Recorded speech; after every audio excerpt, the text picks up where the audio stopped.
नमस्कार, सुस्वागतम।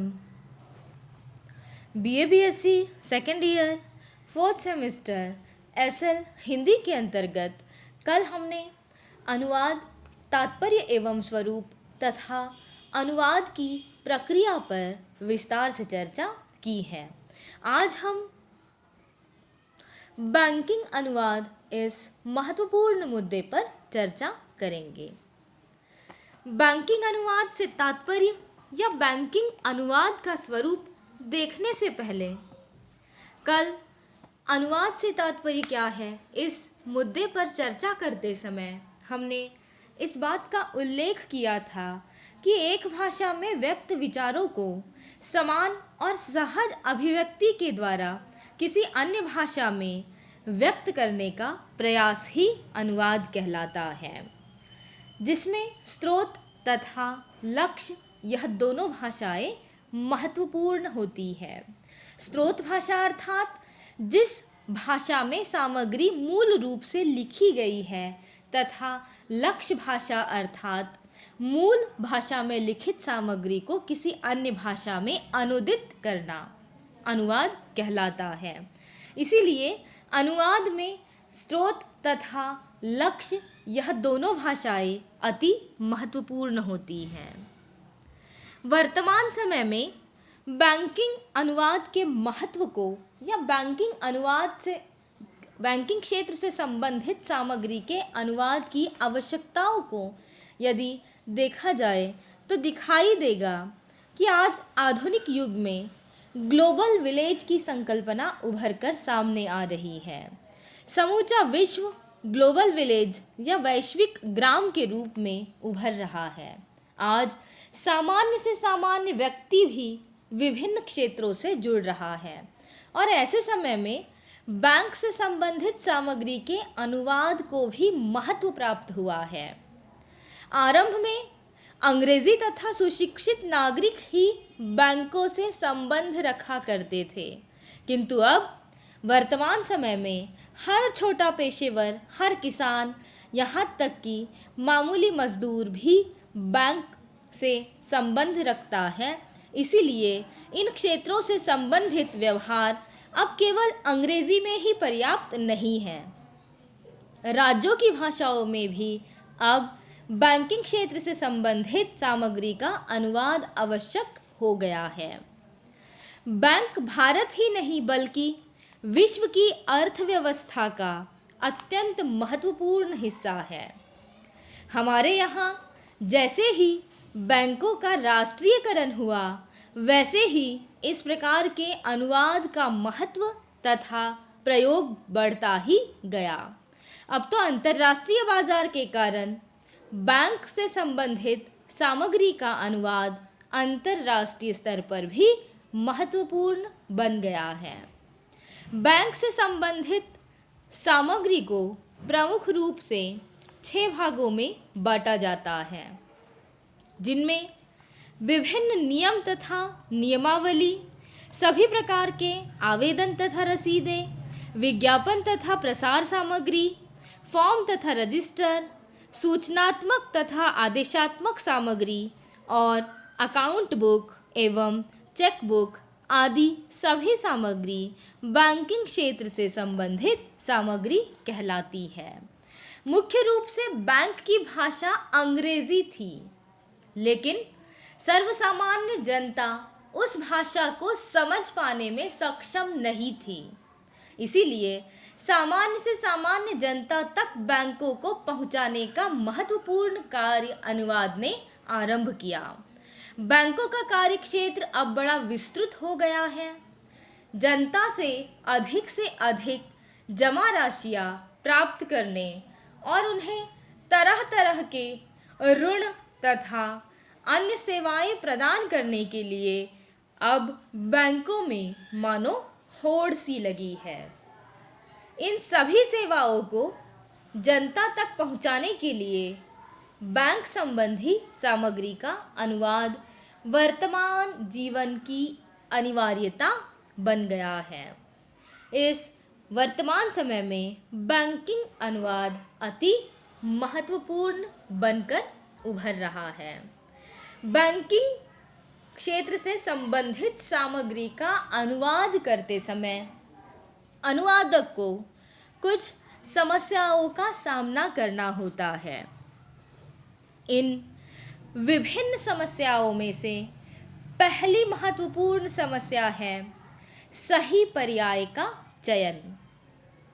बैंक की सामग्री में प्रयुक्त शब्द या फिर शब्दावली के लिए सही पर्याय, सही ऑप्शन का चयन करना अनुवादक के लिए चुनौतीपूर्ण होता है।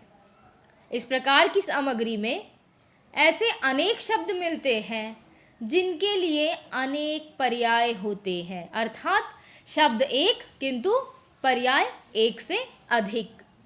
इनमें से प्राप्त संदर्भ के लिए कौन सा पर्याय सही होगा ये तय करना और फिर उसके अनुसार योग्य पर्याय का चयन करना बैंकिंग सामग्री के अनुवाद में स्थान स्थान पर आने वाली समस्या है। उदाहरण के तौर पर बैंकिंग क्षेत्र से संबंधित अतिशय महत्वपूर्ण शब्द है अकाउंट। अकाउंट के लिए खाता तथा हिसाब, इन दो पर्यायों का प्रयोग किया जाता है। ठीक इसी प्रकार से डिपॉजिट जैसे शब्द के लिए धरोहर, जमा, पत जैसे विभिन्न पर्यायी शब्दों का प्रयोग किया जाता है। एक और महत्वपूर्ण शब्द है बैंकिंग क्षेत्र का एक्सेप्ट, जिसके लिए प्राप्त, ग्रहण, स्वीकृत जैसे विभिन्न शब्दों का प्रयोग किया जाता है। इन शब्दों के लिए प्रयुक्त विभिन्न पर्यायों में से अनुदित सामग्री के अनुरूप सही पर्याय कौन सा है इसका चयन करना और फिर उस शब्द का प्रयोग करना अनुवादक के लिए एक समस्या बन जाती है। इस प्रकार बैंक से संबंधित हजारों शब्द ऐसे हैं जिनके लिए दो से अधिक पर्याय मिलते हैं और ये बहुपर्यायी शब्द ही बैंकिंग अनुवाद में समस्या बन जाते हैं। यदि अनुवादक उचित पर्याय का चयन नहीं करता है तो अर्थ हानि होने की और कभी-कभी तो अनर्थ होने की भी संभावना हो जाती है। अतः बैंक संबंधी सामग्री के अनुवाद में सही पर्याय का चयन समस्यामूलक बात है। दूसरी महत्वपूर्ण समस्या है संक्षिप्ति या संक्षिप्तियाँ। संक्षिप्ति या संक्षिप्तियाँ शब्द का अर्थ है शॉर्ट फॉर्म्स। कम समय में अधिक से अधिक कह पाने तथा कम स्थान पर ज़्यादा से ज़्यादा लिख सकने के उद्देश्य से बोलने में तथा लेखन में संक्षिप्तियों का अर्थात शॉर्ट फॉर्म्स का प्रयोग किया जाता है। उदाहरण के तौर पर रिजर्व बैंक ऑफ इंडिया कहने की अपेक्षा RBI, मांग पत्र या डिमांड ड्राफ्ट कहने की अपेक्षा DD जैसी संक्षिप्तियों का प्रयोग बैंकिंग क्षेत्र में किया जाता है।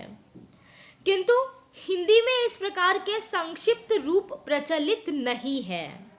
जैसे डिमांड ड्राफ्ट को अंग्रेजी में संक्षिप्त रूप में DD कहा जाता है, किंतु यदि DD का हिंदी अनुवाद करना है, डिमांड ड्राफ्ट का हिंदी अनुवाद करना है, तो इसके लिए हिंदी में संक्षिप्त रूप प्रचलित नहीं है।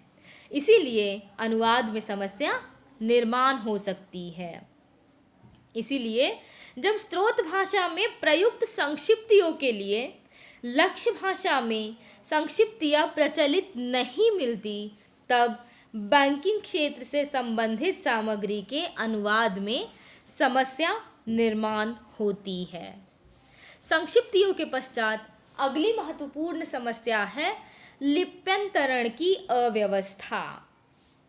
लिप्यंतरण से तात्पर्य है लिपि में अंतरण, अर्थात जहाँ पर किसी एक भाषा में प्रचलित शब्द के लिए दूसरी भाषा में शब्द नहीं मिलता, वहाँ पर केवल लिपि में अंतरण कर उस शब्द का प्रयोग जो कि त्यों करना होता है।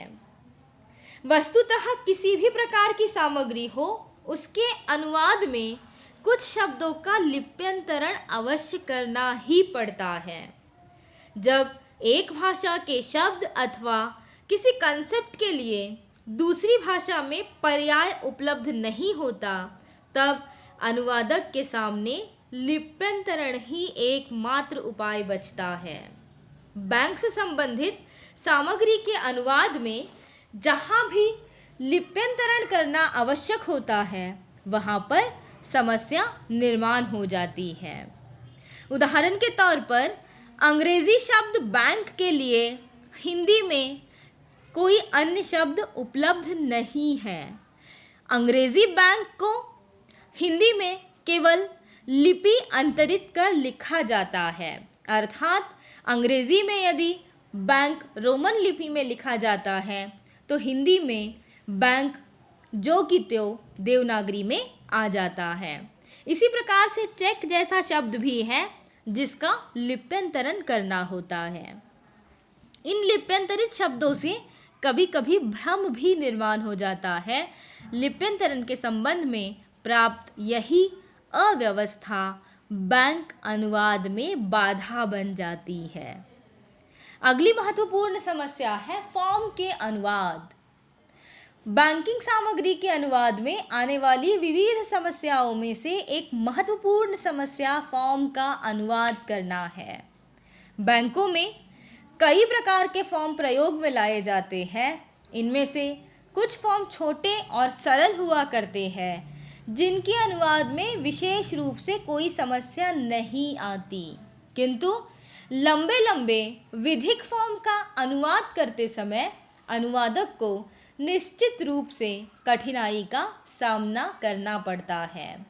उदाहरण के तौर पर बैंकिंग क्षेत्र में प्रयुक्त क्रेडिट ऐसा शब्द है जिसके लिए ऋण, जमा, साख, प्रत्यय आदि कई प्रकार से प्रयोग हो सकते हैं। इनका सही विकल्प ढूंढकर प्रयुक्त करना एक कठिन कार्य माना जाता है। अंतिम महत्वपूर्ण समस्या है विशिष्ट शब्द तथा अभिव्यक्तियाँ। सर्वसामान्य जनता तक बैंकों को पहुँचाने के लिए बैंकिंग क्षेत्र में जनसामान्य की भाषा का प्रयोग अत्यंत महत्वपूर्ण हो जाता है। छोटे छोटे मुहावरे, विशिष्ट अर्थ के वाहक शब्द, भावार्थ के वाहक शब्द तथा विशिष्ट अभिव्यक्तियों का प्रयोग जनसामान्य की भाषा का एक महत्वपूर्ण अंग है। यद्यपि इस प्रकार की सामग्री में पारिभाषिकता का समावेश होता है, तो विशिष्ट अभिव्यक्तियों के प्रयोग के कारण प्रसंग के अनुसार उसका भावानुवाद भी करना होता है। लेकिन ऐसे स्थान पर शब्दानुवाद करने से अर्थ हानि भी हो सकती है। जैसे अंग्रेजी में प्रचलित एक महत्वपूर्ण पंक्ति जिसका प्रयोग बैंकिंग क्षेत्र में किया जाता है, to give a blank cheque का अनुवाद खुली छूट देना है, न कि कोरा चेक देना। ठीक इसी प्रकार से टू पे back in his own coin के लिए जैसे को तैसा देना, न कि उसके अपने सिक्के को लौटा देना। इस प्रकार से ये विशिष्ट शब्द तथा अभिव्यक्तियाँ भी बैंकिंग सामग्री के अनुवाद में समस्याएं उपस्थित करती है। बैंकिंग अनुवाद तात्पर्य एवं स्वरूप तथा बैंकिंग अनुवाद में आने वाली विभिन्न समस्याओं पर आज हमने चर्चा की है। कल की तासिका में हम मीडिया अनुवाद पर चर्चा करेंगे। धन्यवाद।